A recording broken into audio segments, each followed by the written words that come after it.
अस्सलाम वालेकुम। हमारी जो पिछली क्लास थी उसमें हमने ये जो एग्जाम्पल 8 तक पढ़ लिया था, तो आज इससे आगे हम कंटिन्यू कर रहे हैं। एक्सरसाइज के कुछ क्वेश्चंस हैं। तो जैसे ये क्वेश्चन नंबर 1 से क्वेश्चन नंबर 10 तक बहुत आसान है, आप आसानी से कर सकते हैं। थोड़ा सा मैं आपको गाइड करता हूँ।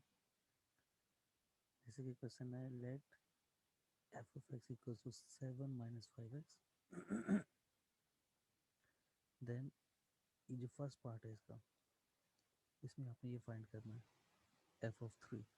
तो जब हमने शुरू में लीनियर फंक्शन पढ़ा था, तो उसमें हमने ऐसा पढ़ा था कि अगर हमें ये एक वैल्यू गिवन है एफ एक्स की फॉर्म में और ये हमने फाइंड करना है, तो हम देखेंगे कि जैसे ये एफ ऑफ 3 लिखा हुआ है ना, ये हमें मालूम करना है। तो हम देखेंगे इसके सामने ब्रैकेट में क्या लिखा हुआ है। अब यहाँ पे ब्रैकेट में लिखा हुआ है 3, और यहाँ पे जो वेरिएबल है वो x है। इसका मतलब है x इक्वल टू 3। क्लियर हो गया? तो ब्रैकेट के अंदर जो भी कोई वैल्यू लिखी होगी वो x की वैल्यू होगी। जब ये वैल्यू आपको पता चल जाए तो आप क्या करोगे, ये जो आपके पास एफ एक्स वाली इक्वेशन है, इसमें सिंपली आपने x की वैल्यू लगा देनी है, x इक्वल टू 3। अब जैसे ये है, इसमें आपने x की जगह पे 3 लगा देना है, लेफ्ट पे भी और राइट पे भी।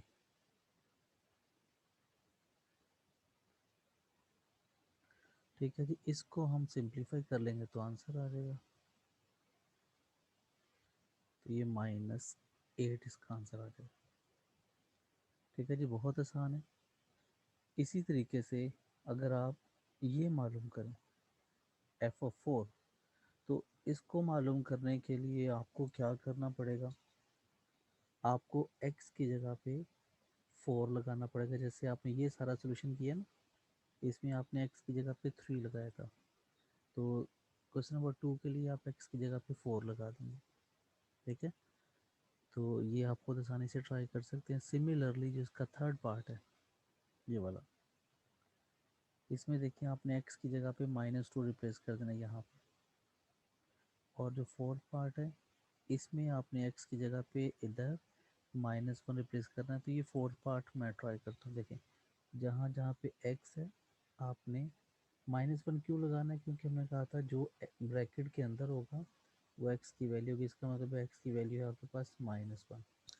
तो हम क्या करते हैं, यहाँ पे -1 रिप्लेस कर देते, 7 माइनस 5 और ये ब्रैकेट में -1। इसको जब हम सिंप्लीफाई करेंगे तो ये माइनस माइनस प्लस हो के 5 ही आ जाएगा। मल्टीप्लाई करेंगे इन दोनों को तो ये ऐड होके हमारे पास 12 आ गया इसका आंसर। ठीक है जी, यही सारे काम आप जो दूसरा फंक्शन है जी, उसके लिए भी कर सकते। देखें जी, हमारे पास ये फंक्शन गिवन है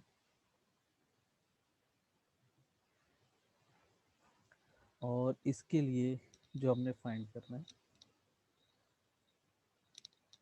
जैसे कि ये था क्वेश्चन नंबर 5, जी ऑफ 1.5। अब ब्रैकेट के अंदर 1.5 लिखा हुआ है, तो इसका मतलब है x इक्वल्स टू आ जाएगा 1.5। ठीक है,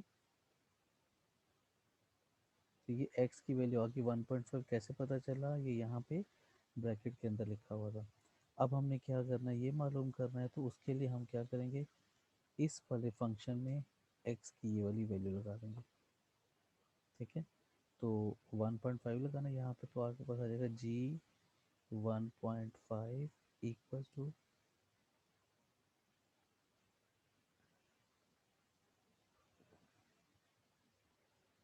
2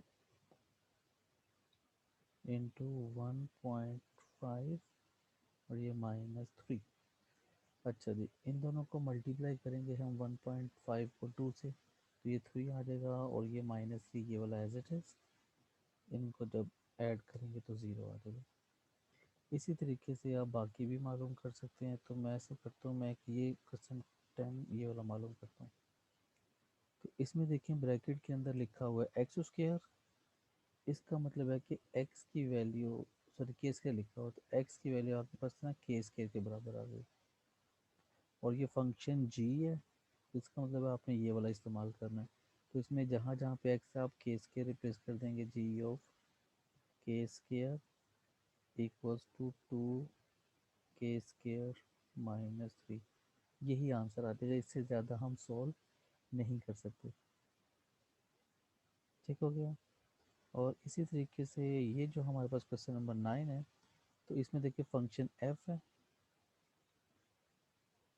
ठीक है, तो आपने ये f वाला फंक्शन इस्तेमाल करना है, और ब्रैकेट के अंदर t लिखा हुआ है, इसका मतलब ये है कि x बराबर है t।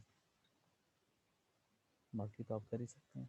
ठीक है, तो ये 1 से 10 अब आपके ज़िम्मे, आप आसानी से कर सकते हैं, ये बहुत आसान है। ठीक है, ये सारे आपके ज़िम्मे। अच्छा जी, अब हम चलते हैं आगे।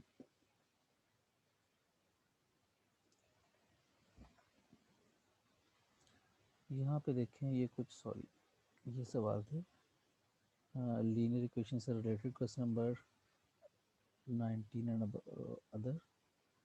Right linear cost function, cost function आपने मालूम करना, आइडेंटिफाई ऑल वेरिएबल्स यूज्ड। ये वाला ट्राई करते हैं। A ski resort charges a snowboard rent fee of $40। ये जो स्की करने के लिए लोग जाते हैं, स्नोफॉल यहाँ पे ज़्यादा होती है उन एरियाज़ में, तो वहाँ पे वो जो स्नो बोर्ड यूज़ करते हैं उसके चार्जेस $40 हैं, उसकी रेंटल फी। ठीक है, उसके बाद ईच और आपने $8.5 अलहदा से पे करने। ठीक है, ये फिक्स है $40, और जो 8.5 है ये पर लाइक और के हिसाब से आपने पे करना है। तो जब हमने कॉस्ट फंक्शन से रिलेटेड ये चीज़ें पढ़ी थी, तो उसमें पढ़ा था कुछ हमारे पास होती है फिक्स वैल्यू, और कुछ हमारे पास जो है वो फिक्स नहीं होती, वो डिपेंडेंट होती है कुछ और वैल्यू के साथ। अब इसमें हमारे पास जो फिक्स वैल्यू यहाँ पे, तो हमारे पास जो उसका फिक्स रेंट है बेसिकली,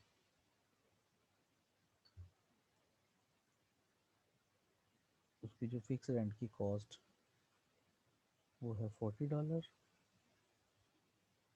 उसके बाद पर और वो चार्ज करेंगे $8.5। ठीक है, ये चीज़ें हमें गिवन है। अब जो कॉस्ट फंक्शन होता है वो क्या होता है, कॉस्ट फंक्शन बराबर होता है फिक्स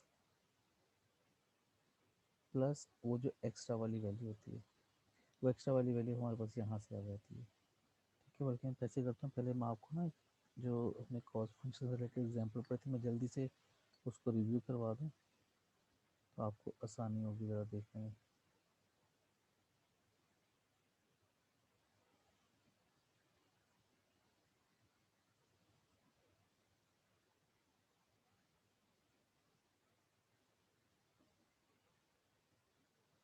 ये देखिए, जैसे सॉरी ये हमने पढ़ी थी एग्जाम्पल, आपको रिवाइज करवा रहा हूँ, जल्दी से देखें ज़रा।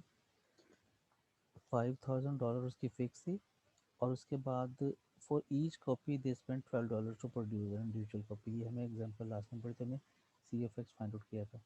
अब इसमें हुआ क्या था, जब हमने इसका सोल्यूशन फाइंड किया था, तो उसके अकॉर्डिंग 5,000 तो हमारे फिक्स है, चाहे हम कोई और कॉपी बनाएं या ना बनाएं। ठीक है, लेकिन उसके बाद हर कॉपी के आपने $12 पे करने थे, तो ये $12 इस तरीके से बढ़ते बढ़ते हर दफ़ा 12 ऐड हो जाएंगे, तो वो 12 इंटू एक्स आ जाएगा। यही केस हमारा है यहाँ पे, जो हम एक्सरसाइज को सॉल्व कर रहे हैं, ये वाला एग्जांपल, ये क्वेश्चन 19। इसमें देखें कि जब आपने ज़ीरो लेवल पे ज़ीरो आर उसको यूज़ किया है, कोई यूजेज नहीं है, तो आपके पास उसके सिर्फ $40 का रेंट होगा, ये वाला जो फिक्स रेंट होता है। अच्छा, जब आप उसको 1 घंटा इस्तेमाल कर लेंगे, तो 1 घंटा इस्तेमाल करने के लिए आपको ना ये 8.5 उसमें ऐड करना पड़ेगा। इस तरीके से फर्स्ट करो, 1 घंटा इस्तेमाल किया, तो इसकी जगह पहले 0 घंटा था, अब 1 घंटा हो गया, वो इक्वल्स टू आ जाएगा 40, ये फिक्स वैल्यू, प्लस 1 घंटा था ना, तो 1 इंटू 0.5 सॉरी 8.5। इसी तरीके से अगर आप उसको करते हैं कि वो 2 आवर्स के लिए, तो 2 आवर्स में क्या होगा, इसको मैं लिखूंगा C(2), it will be equal to 40 plus 2 घंटे है तो 2 × 8.5 आ जाएगा।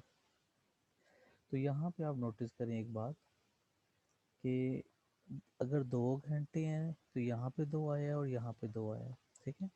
इसी तरीके से आप आगे बढ़ते जाएं तो आपके पास अगर x घंटे हैं तो यहाँ पे भी x आ जाएगा और यहाँ पे भी x आ जाएगा, ठीक है। तो वो हमारा ना रिक्वायर्ड आंसर आ जाएगा, सिर्फ यहाँ पे चेंजिंग आएगी तो वो हमारा रिक्वायर्ड लीनियर फंक्शन बन जाएगा। जैसे कि मैं इसको लिख के बताता हूँ आपको,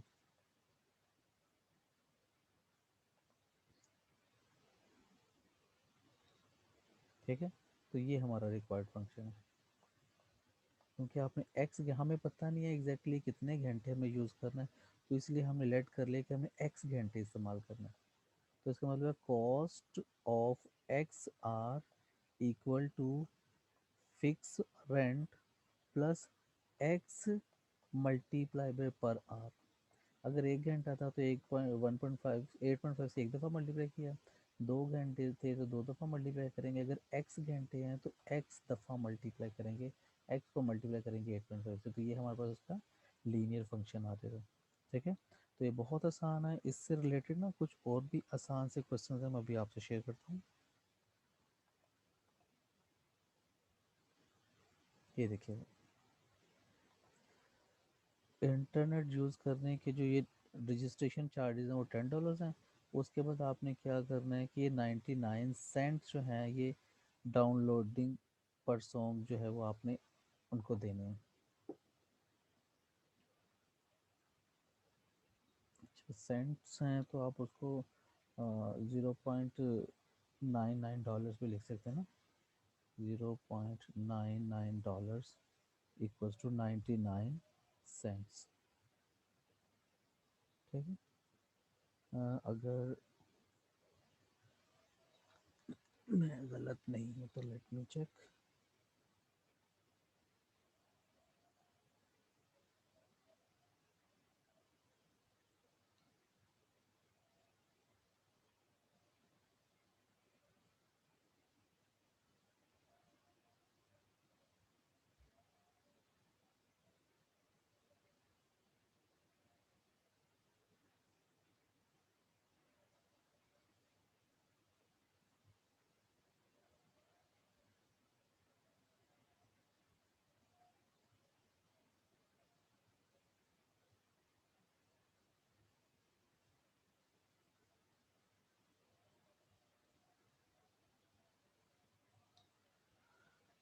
अच्छा जी, ये 99,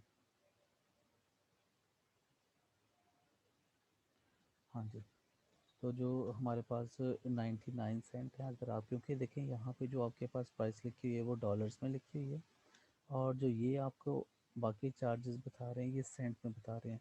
तो जो आपके पास यूनिट है दे शुड बी सेम, या वो दोनों सेंट हों या वो दोनों डॉलर्स हों। तो हम क्या करते हैं, हम इसको डॉलर्स में चेंज कर लेते हैं। तो ज़ीरो जो 99 सेंट है ये बेसिकली इक्वल टू होता है $0.99, ठीक है। अच्छा, अब मैं इसको यूज़ करते हुए बताता हूँ जल्दी से आपको ये कि 10 तो उसमें फिक्स है उसकी कॉस्ट जो है। जब आपने कोई भी सॉन्ग अभी डाउनलोड नहीं किया तो 10 उसकी कॉस्ट फिक्स है। अगर आपने एक गाना डाउनलोड कर लिया तो ये वाले चार्जेस उसमें ऐड हो जाएंगे। तो आपका जो फंक्शन है ये C(0) था ये वाला, एक मिनट, ये जो कॉस्ट फंक्शन था इसको मैं लिखता हूँ C(0). जब आपने कोई भी डाउनलोड नहीं किया, अब आपने 1 डाउनलोड कर लिया है तो आ जाएगा 10 + 1 इंटू ये जो 0.99, ठीक है जी। तो आपने एक गाना डाउनलोड किया, फ़र्ज़ करो आपने 2 गाने डाउनलोड किए, तो जहाँ जहाँ पे 1 है वहाँ पे हम 2 रिप्लेस कर देंगे, ये 2 आ जाएगा, यहाँ पे भी 2 आ जाएगा। अब ऐसे ही आगे करते जाएंगे तो हमें एग्जैक्ट नंबर ऑफ सॉन्ग्स पता नहीं है हमने कितने गाने डाउनलोड किए। तो उसमें हम क्या कहते हैं कि हमने एक्स गाने डाउनलोड किए, उसमें हम क्या होत करते हैं कि जहाँ जहाँ पे ये जो हम एक वन और जो टू लिखा था हम वहाँ पे एक्स रिप्लेस कर देंगे। तो इसका मतलब है कि एक्स सॉन्ग्स डाउनलोड करने की जो सी है, C for cost will be equal to the fix value plus ये जो downloading cost multiply the number of the songs. तो ये हमारे पास उसका लीनियर फंक्शन बन जाएगा। अच्छा जी, इसका जो ये 21 और 2 पार्ट है ये मैं आपके लिए छोड़ देता हूँ, बिल्कुल ऐसे ही आप आसानी से कर सकते हैं।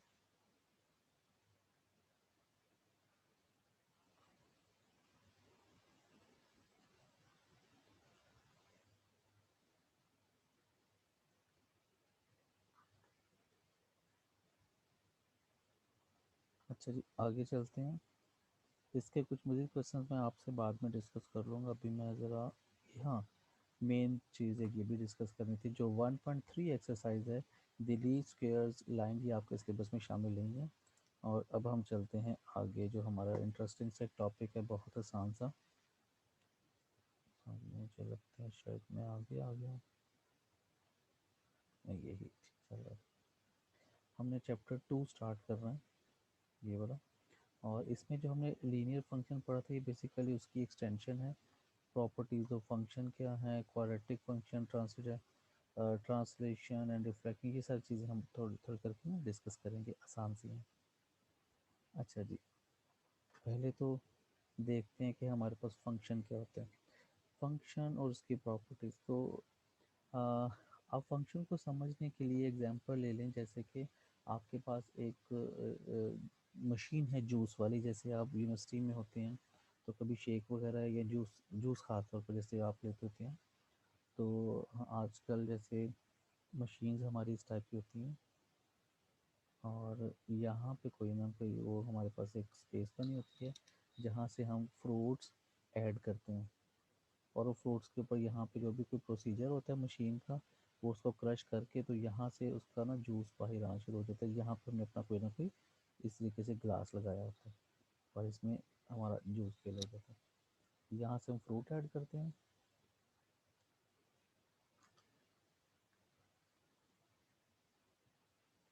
और मशीन उसके ऊपर प्रोसेस करके यहाँ पे हमें जूस दे देती है। अच्छा, तो ये जो हमारे पास दरमियान में मशीन है, बेसिकली ये फंक्शन होता है, फंक्शन। हम इस फंक्शन को, इस मशीन को यहाँ पे कुछ ना कुछ इनपुट देते हैं। वो इनपुट कुछ भी हो सकती है रिलेटेड टू दी इन्वायरमेंट। अब यहाँ पे क्योंकि जूस का इन्वायरमेंट है, तो इसमें आपके पास जो इनपुट होगी वो फ्रूट्स हो सकते हैं, ठीक है। अच्छा, और मशीन उसके ऊपर अपना प्रोसीजर करने के बाद जो आपको उसकी आउटपुट देगी, वो आउटपुट आपके पास जूस है, ठीक है जी। तो ये आपके पास आ जाएगी उसकी आउटपुट। तो इस तरीके से जो है मशीन की वर्किंग होती है।